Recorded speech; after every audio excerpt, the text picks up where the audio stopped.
The Little Book of Talent by Daniel Coyle. Introduction. Imagine for a moment the greatest hockey player who ever lived, the legendary Wayne Gretzky. Now, picture him on the ice, all alone, going through his practice drills. What do you see? Effortless grace? Perfect, fluid motion? What if I told you that his teammates would often see something else entirely? They would see Wayne Gretzky fall, toppling over like a kid just learning to skate. The great one, looking clumsy, looking stupid. It seems impossible, doesn't it? But this single, strange image holds the key to unlocking almost everything we've ever been told about talent. It's the secret hiding in plain sight, and it's what we're going to explore today. We're diving into a small book with a massive idea, The Little Book of Talent by Daniel Coyle. This isn't just another self-help guide. It's a field manual, a treasure map, written by a journalist who embarked on an incredible journey. Coyle traveled the world, visiting what he calls talent hotbeds, tiny, often run-down places that produce shocking numbers of world-class performers. He went to a ramshackle tennis club in Moscow that churns out more top-ranked female players than the entire United States. He visited a humble music camp in the mountains where students make a year's worth of progress in just 7 weeks. He studied inner-city schools, vocal studios, and Olympic training centers. In all these places, he wasn't looking for magic. He was looking for a pattern. And he found one. What he discovered overturns the myth we've all been raised on, the idea that talent is a gift, something you're either born with or you're not. Coyle found that talent isn't an inheritance, it's a process. It's something that is grown, built, and forged. And the instructions for how to do it are available to anyone willing to listen. This little book has become a quiet Bible for coaches, teachers, parents, and anyone looking to get better at, well, anything. It sold hundreds of thousands of copies not because of flashy marketing, but because the 52 tips inside actually work. They are simple, practical, and grounded in the new science of how our brains build skill. So, for the next little while, I want you to forget everything you think you know about your own potential. Forget the times you tried something and gave up because you weren't a natural. Forget the idea that some people are just lucky. By the end of our time together, you will understand the 3 core ingredients that every single world-class performer uses to build their incredible skills. You'll have a new owner's manual for your brain, and you'll see that the path to excellence isn't an act of genius, but a habit you can start building today. This isn't about becoming Wayne Gretzky overnight. It's about understanding why he was willing to fall, and how you can use that same principle to rise. Book summary. Let's begin with a simple, powerful thought. A thought that lights up your brain and changes everything. It's a feeling that Daniel Coyle calls ignition. Ignition is that moment when you see someone do something extraordinary, and a quiet voice in the back of your mind whispers, "I could be them." It's not about envy. It's a spark of connection. This is the true beginning of all talent. For centuries, we believe that talent starts with our genes. But Coyle's research in these talent hotbeds showed him something different. Talent begins with a brief, powerful encounter that links your identity to a high-performing person or group. Think about it. In 1997, there were 0 South Korean golfers on the women's professional tour. Today, there are over 40, winning about a third of all the events. What happened? One golfer, say Repak, won 2 major tournaments in 1998. And in that moment, she became a vision of the future for thousands of young girls back home. They saw her, and they felt that spark of ignition. As one of them put it, you say to yourself, if she can do it, why can't I? This is the first lesson from the little book. You have to stare at who you want to become. Coyle calls this filling your windshield. We all have a windshield of people we look up to, and the key to igniting your motivation is to fill that windshield with vivid images of your future self. It's not about passive watching. It's about staring, an intense, absorbed gaze. The same way a hungry cat watches a bird, or a baby studies a parent's face. This isn't just a nice idea, it's backed by science. Studies show that even a brief connection to a role model can dramatically increase your unconscious motivation. In one experiment, simply telling people they shared a birthday with a successful mathematician made them work 62% harder on difficult math problems. Your brain sees the connection and says, "That person is like me. Their success is possible for me." So, how do you do this? You find your heroes. You watch videos of them, not just for entertainment, but for study. Before you practice, before you go to sleep, you watch them. You're not just looking at what they do, you're trying to feel it. You're engraving their skill onto your brain. This leads us to the second part of getting started. Once you have that spark, you need a blueprint.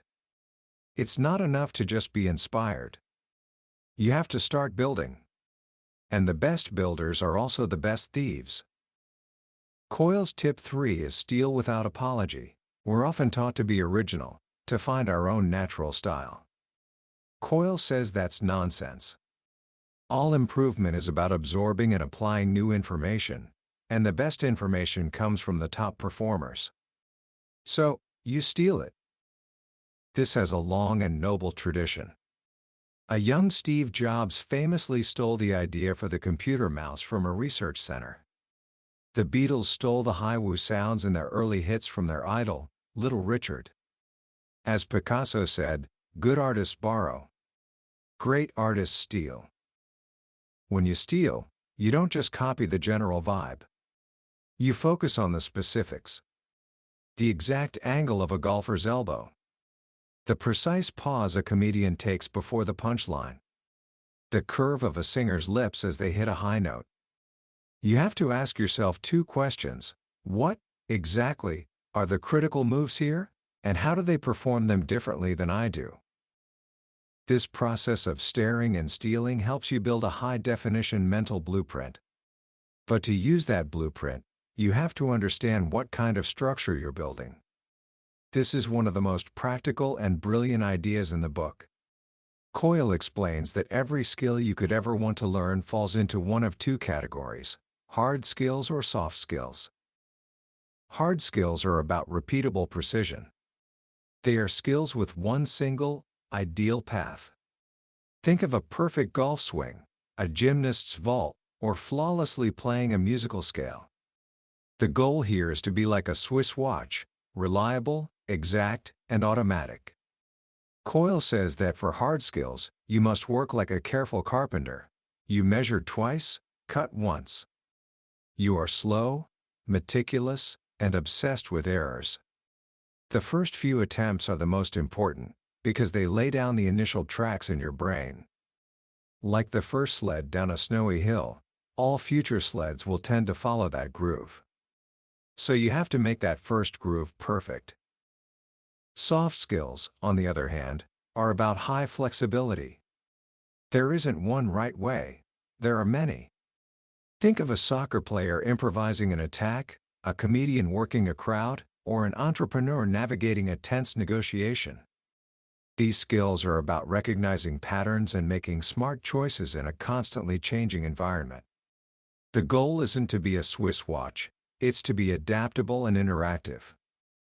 For soft skills, Coyle says you need to play like a skateboarder. You don't build these skills by being careful and slow. You build them by playing, exploring, and experimenting in challenging environments. You try new tricks, you fall, you get back up, you try something else. You are aggressive, curious, and you're not afraid of making mistakes. This is why Brazilian soccer players are so creative. Many of them grew up playing a game called futebol de salão, soccer in a room. It's played on a tiny court, which forces players to make thousands of quick decisions and touches. It's a laboratory for improvisation. Most talents, of course, are a mix of both. A quarterback needs the hard skill of a perfect spiral and the soft skill of reading a defense. A musician needs the hard skill of finger placement and the soft skill of emotional interpretation. And Coyle gives us one more crucial piece of advice here: always honor the hard skills first. They are the trunk of the tree. The soft skills are the branches. Build the trunk first, and the branches will have a solid foundation to grow from. So, you've found your inspiration. You've started stealing from the best. You understand whether you're building a hard or a soft skill. Now comes the part where most people get stuck. The practice. This is the heart of the little book of talent. Coyle argues that people in the talent hotbeds have a completely different relationship with practice. For most of us, practice is a chore. It's the boring stuff we have to do before the fun part, the game, the performance. But for world-class performers, the practice is the game. It's the center of their world. The right kind of practice, he explains, is called deep practice, and the key to deep practice is to find a very specific place he calls the sweet spot. Imagine 3 zones of learning. The first is the comfort zone. This is where things feel easy, effortless. You're doing something you already know how to do. Your success rate is high, maybe 80% or more. The problem is, you're not learning much here. The third is the survival zone. This is where you're completely overwhelmed. You're thrashing, guessing, and just trying to stay afloat. Your success rate is below 50%. You're not learning here either, because you're just confused. The magic happens in the middle. The sweet spot. Here, you feel frustration, difficulty, and an intense alertness to your errors. You are fully engaged in a struggle. You're stretching with all your might for a goal that's just barely out of reach. You brush it with your fingertips, fail, and then you reach again. Your success rate is somewhere between 50 and 80%. This feeling of struggle is not a sign that you're failing. It's a biological necessity. It's the sensation of your brain building new connections. As one psychologist calls it, it's desirable difficulty. Coyle tells a fantastic story about a 13-year-old clarinet player named Clarissa. She was a perfectly average musician. But one day, researchers watched her practice, and they saw something remarkable. In 5 minutes, Clarissa accomplished what would normally take her a month. Here's what she did. She played a few notes of a new song, made a mistake, and immediately froze. She didn't just plow ahead. She stopped. She stared at the music sheet. She hummed the notes to herself. She silently rehearsed the finger movements. Then, she started again. She got a little farther, made another mistake, and stopped again. Back to the start.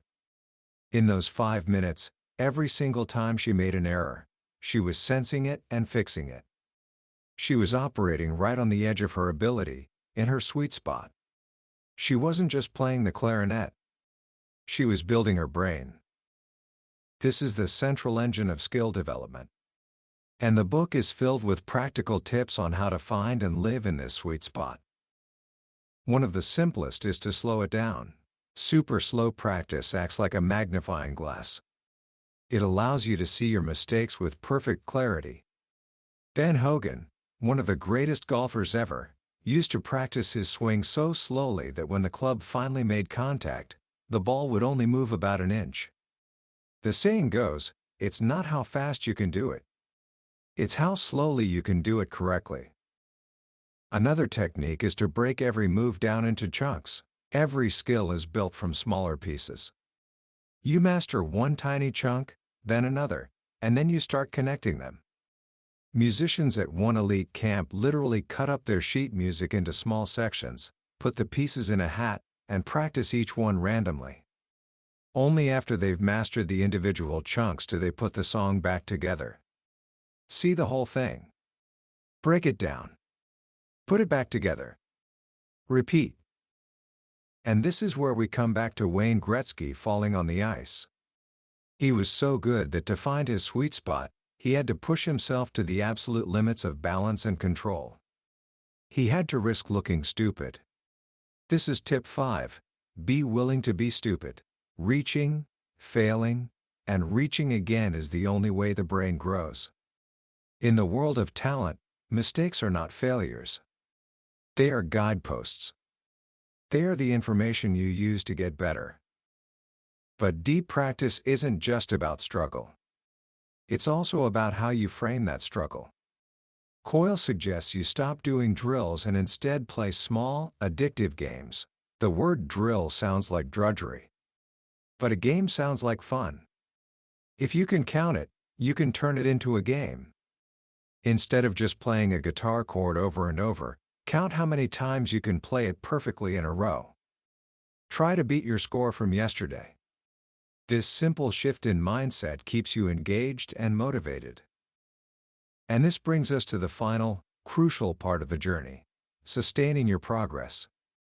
Getting started is one thing, but how do you keep going when you hit a wall, when your motivation fades, or when progress slows to a crawl?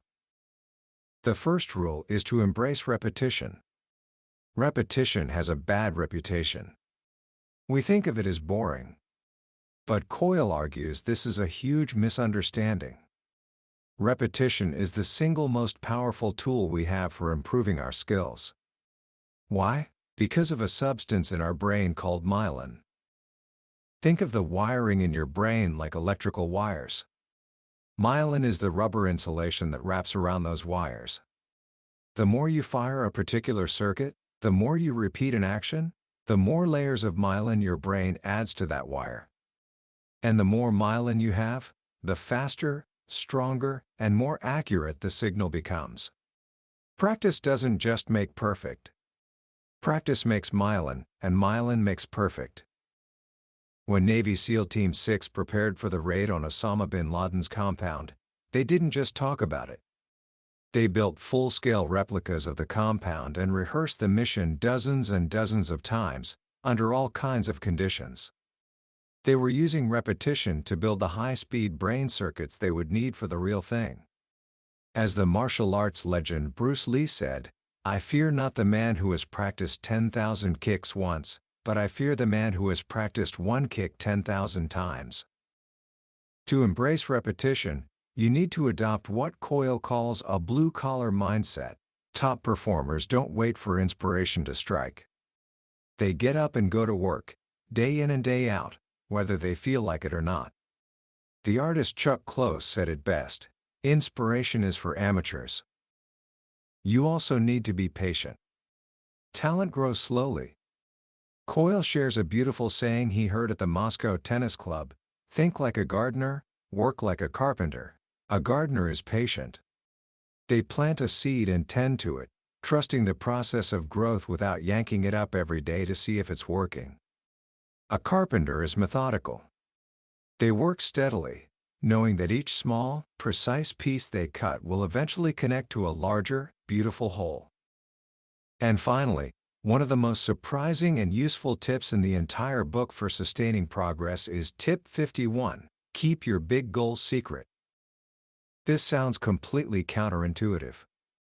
We're always told to share our goals to create accountability. But research from New York University found the exact opposite. When you announce your big goals to others, it creates a premature sense of accomplishment. Your brain gets a little dopamine hit, as if you've already done the work. And as a result, your motivation to actually do the work drops. In the study, people who announced their goals quit significantly earlier than those who kept their mouths shut. The ones who stayed quiet remained hungry.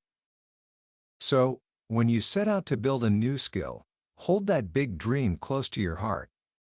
Let it be your private fuel source. Don't talk about it. Work towards it. Let your results speak for themselves. From the spark of ignition to the careful work of the carpenter, from the struggle of the sweet spot to the patient wisdom of the gardener, the Little Book of Talent gives us a new way of seeing ourselves. It tells us that the distance between who we are and who we want to be is not a matter of luck or genetics. It's a matter of practice. Small, smart actions, repeated over time. That's the real secret. That's how talent is built. Commentary. As we wrap up our journey through the Little Book of Talent, I want to leave you with a final thought on why this small book has such a big impact. In a world that's obsessed with overnight success, with viral sensations and life hacks, Daniel Coyle's message is a grounding, powerful, and deeply hopeful reminder of a timeless truth: mastery is a slow, steady, and beautiful process. The most profound lesson here isn't just one of the 52 tips. It's the underlying philosophy that connects them all. Your ability is not fixed. It is not a stone tablet that defines you. It is a living, growing thing, and you are its caretaker. You are the gardener and the carpenter of your own skills. This is an incredibly liberating idea, especially when you're young. It's easy to look at the world and feel like everyone else has already figured it out. You see people who seem to be naturals at sports, at math, at art, and it's tempting to think, well, I guess I just don't have that. Coyle's work is a direct challenge to that voice of doubt.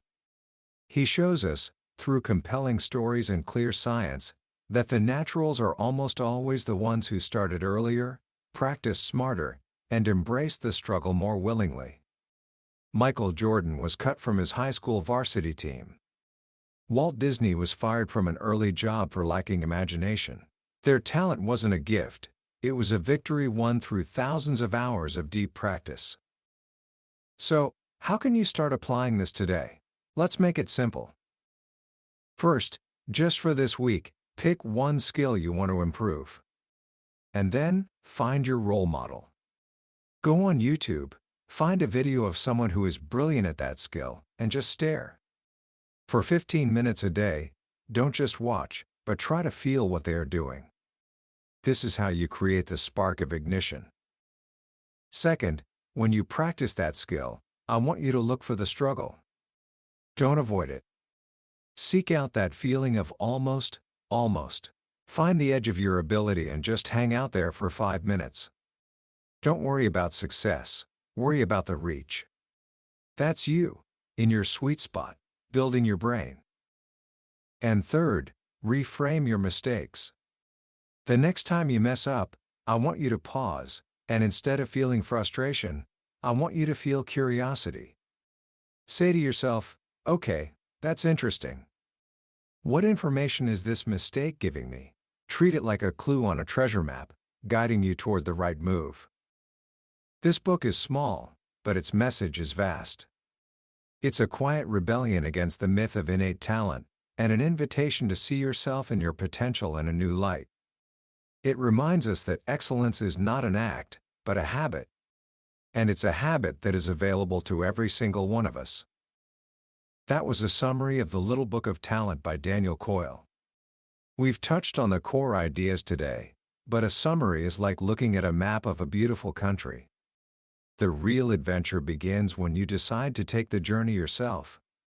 There's a certain magic in letting an author's words wash over you, in finding that one story or that one sentence that lands at just the right moment.